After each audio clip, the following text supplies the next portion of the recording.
Thanks for joining us today.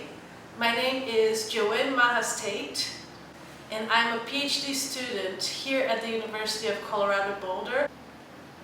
Hi, my name is Robert Martin Buehler, and I am a MFA candidate in the Art Practices Department. And I'm excited to do some coloring today. So today we're going to be coloring with you. We have a few images from our coloring book, which you can download from this link right here. You can also find information about the field guide that we created, which we really hope you can have a read over. Cool. So Robert, what are we going to do today?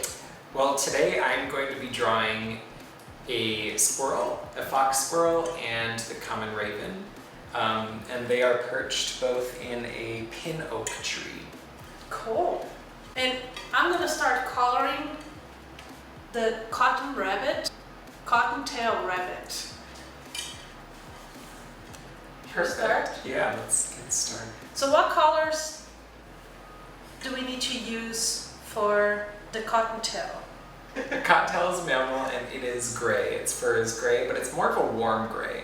So it's going to be using some tans. It's kind of brindly, so there's going to be some value shifts between gray and brown. And in case you don't know, the tail is white so that they can run away from predators and distract them.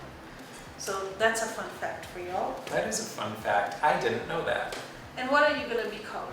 I think I'm going to start with the fox squirrel, which, like the cottontail, is a gray, but it is more of a brown gray. So the fox squirrel gets its name from its foxy fur, and it is quite large also. It's very common on school campuses. And so I'll be starting with that. I'm going to include some different variations between gray and brown, and then I'll pay attention to the raven over here. Cool. Well, should we start? Yeah, let's get started. You should have your copies with you and color a little bit along us. Okay, so another interesting fact about cottontail rabbits is that they can go up to 18 miles per hour. Whoa. So 29 kilometers an hour.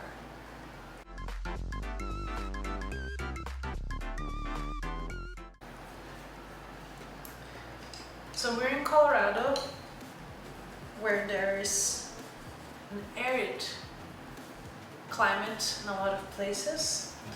So whenever you're looking at drawing plants, there are a few tips about what colors to pick. Right, Robert? So if I was to be coloring a Colorado plant that is more deserty, such as the yucca or yucca, I would use a more blue-green, something that is a little bit more desaturated and closer to gray, because these plants are holding less water.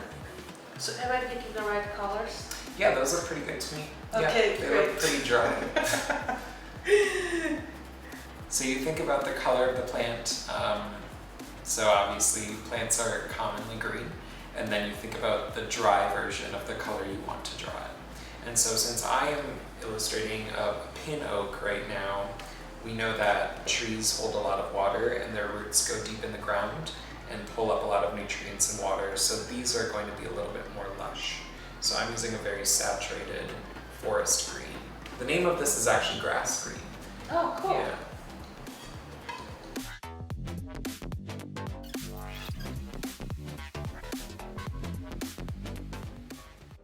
I'm not a very good artist, Robert, but anybody can color a coloring book. Anybody can color a coloring book. See? Exactly. Show me yours. All right. So as you can see, my fox squirrel is pretty camouflaged into the bark of the pin oak tree. And you can see his little gold ears, little ear points. As I said before, my leaves are very lush and very green, almost emerald.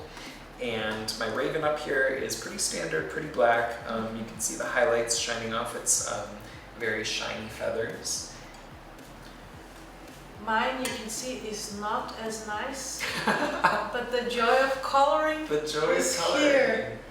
on its face. And I try to stick to the colors that Robert mentioned in order to illustrate the more arid plants. How did yours turn out? Cool. Perfect.